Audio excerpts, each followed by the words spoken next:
நமக்கு தெரிந்து ரோமை பேரரசில் பாலஸ்தீனா பகுதியில் ஆட்சியாளர் யார்? எந்த குடும்பம்?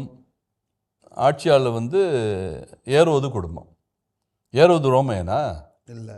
இல்லை, அவன் இதுமேயனும் அது மாதிரி யூத தாய்க்கு பிறந்தவன், இதுமேய தந்தைக்கு பிறந்தவன். என்னன்னா இவங்க ஒரு தலைவனை, அதாவது ரோமையனை தங்களுடைய பேரரசனாக ஏற்றுக்கொள்கிறார்கள்.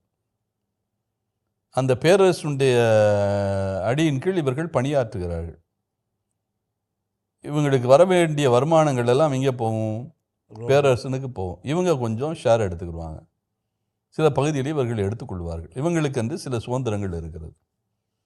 அதனால் ரோமை பேரரசுக்கு அடியில் செயல்படுகின்ற அவங்களுடைய கட்டளைப்படி நடக்கிற அடிவரடிகள் என்று தான் இவர்களை சொல்ல வேண்டும். அது பெரியவரதாக இருந்தாலும் சரி, அல்லது ஏரோது அந்திபாஸாக இருந்தாலும் சரி, ஏரோது பிலிப்பாக இருந்தாலும் சரி, அல்லது பின்னால் ஆட்சிக்கு வந்த ஏரோது அக்ரிப்பாவாக இருந்தாலும் சரி, இவங்க எல்லாருமே ரோமியர்கள் அல்ல, வெவ்வேறு இனத்தைச் சேர்ந்தவர்கள். ஆனால் ரோமியன் என்கிற அந்த ரோமை பேரரசுடைய அடியில் பணியாற்றுகிறார்கள்.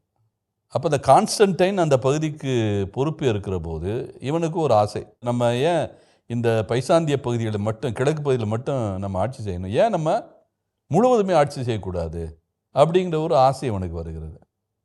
அப்போ தான் அவன் ரோமையில் இருக்கிற அந்த அரசனோடு போரிட்டு வெற்றி கொண்ட பிறகு சிலுவையின் அடிப்படையில் சிலுவையை வாளாக செய்து போரிட்டதுனால, வெற்றி கிடைத்ததுனால அவன் கிறிஸ்தவனாக மாறுறான். அப்போ பேரரசு முழுவதும் கிறிஸ்துவ பேரரசாக மாறுகிறது. ஸோ இந்த கருத்தை நாம் புரிந்து கொள்ள வேண்டும். அப்போ அசீரியர்கள் என்றால் அந்த தலைவன் தான் அசீரியன்.